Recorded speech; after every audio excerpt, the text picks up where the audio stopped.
È il tribunale di quel tempo, il Sinedrio. И един ден, когато те се намериха в Синедриона, когато те ги съдеха, che erano tanti farisei. Тогава беше пълно с фарисеи и тези неуки и рибари бяха сред тях. Rimasero meravigliati. Те бяха очудени, фарисеите, всичките Come? Как може? Questi rom Ма как може те цигани parlano con tanta sapienza. да говорят с такава голяма мъдрост? Da dove prendono questa sapienza? Откъде идва тази мъдрост? E se ne accorsero Тази мъдрост? che essi erano stati col maestro. Те наистина разбираха, че тези прости и необучени хора бяха с учителя. Fate attenzione per piacere. Бъдете внимателни, моля ви. Il diavolo cerca di rubarvi quello che sto per dirvi. Дяволът иска да открадне това, което искам да ви кажа. Se ne accorsero che erano stati col maestro. Те разбираха, че тези хора бяха заедно с учителя. La domanda è: Въпросът е, oggi днес sei stato col maestro? ти наистина с учителя ли си? Амин. Alleluia. Амин. Allora, se sei col maestro, sicuramente puoi dargli libertà. Тогава, ако ти наистина с учителя, тогава ти наистина имаш наистинска свобода. Sicuramente lui ti dirà delle cose. Със сигурност той ти казва неща. Te l'avrà detta stamattina. Това го казах и тази заедно. Adesso ti dice qualche cosa per darti una certezza, una garanzia. Аз искам тази вечер, този обед, да ви дам нещо като гаранция. In modo che tu puoi accostarti in Една libertà. увереност. Allora, per chi ha la Bibbia, Isaia capitolo 60, Защо в Исаия на 60 глава lo Spirito Santo dice due cose. Святия Дух казва две неща?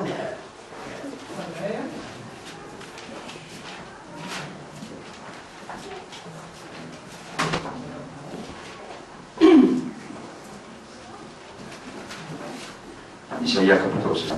60 глава на Исаия, Lui vi dice due cose. той казва две неща.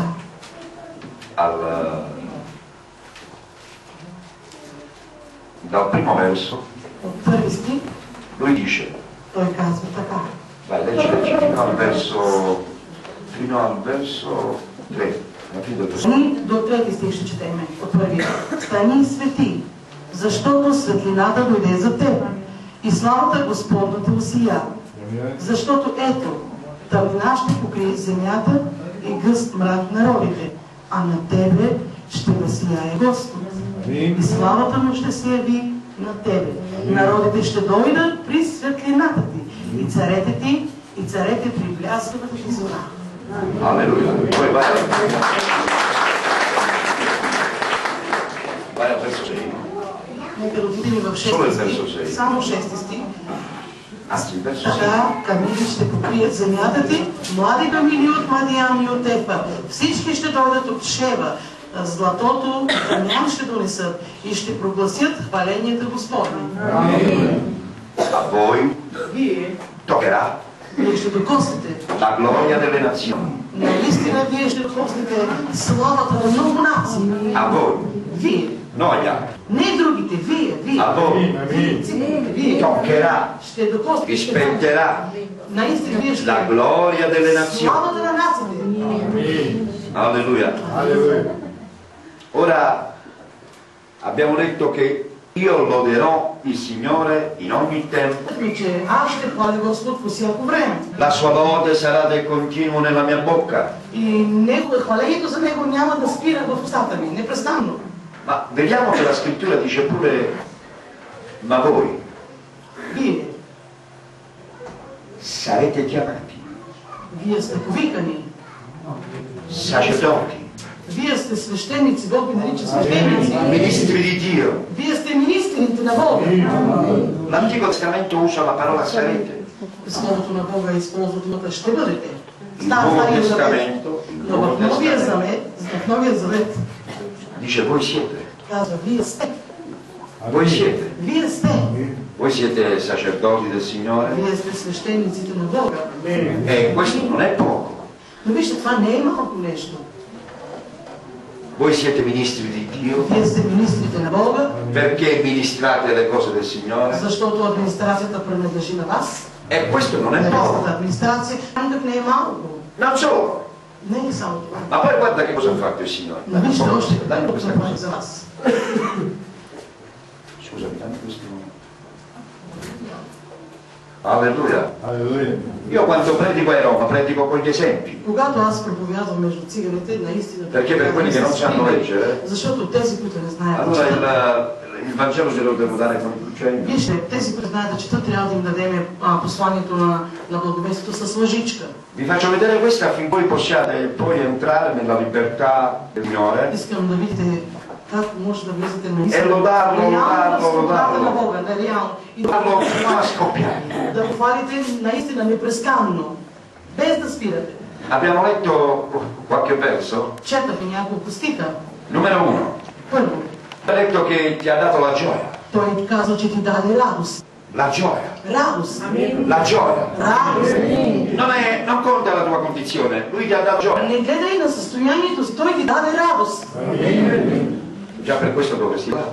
Заради това нещо ти трябва наистина да го хваш. La seconda cosa, Второто нещо. permetti Giana, Си, позволи ми, Жана. io ti ho avvolto nel manto della lode. Аз те покривам, аз те обгръщам с мантията парение.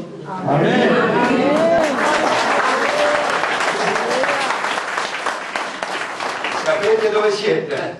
Разбирате ли къде се намирате? Oh, Signore, apri i nostri occhi. Господи, отвори очите ни! Apri i nostri occhi. Отвори очите ни! Oh, lui ti ha avvolto nel manto della lode. Той те е покрил с мантията на слава. Ти не можеш да излезеш извън тази мантия. Non solo, Но не само това. ascolta questo. Слушай сега това. Ti ha avvolto nel manto della giustizia. Той те покри с мантията на правдата. Cosa significa questo? Знаете ли какво означава това? Romani 5. Римляни 5 глава. Giustificati dunque Вие сте оправдани чрез per le tue opere, чрез вашите дела, per la tua meravigliosa persona. заради това, че ти си един красив, чудесен човек. Giustificati dunque. Вие сте оправдани. Che meravigliosa parola. Колко красиво, колко чудесно слово. Una parola che ti tira fuori dalle tenebre. Едно слово, което ще ти изведе извън тъмнината. Giustificati dunque per fede. Вие сте оправдани единствено чрез вяра. Per fede. Чрез вяра. Per fede. Чрез вяра.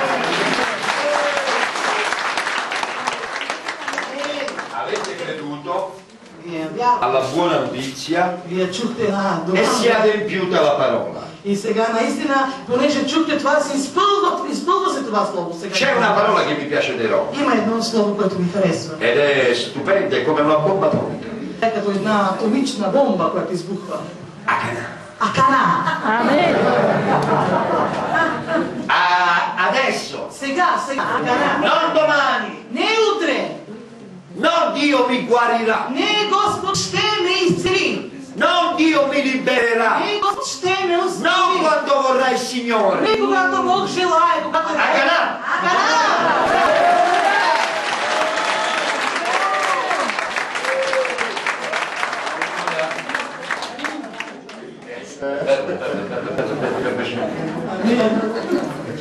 Alleluia, lui ha avvolto nel manto della lode, Той те обгръща с мантията. ha avvolto nel manto della giustizia. Той те обгръща с мантията на правдата.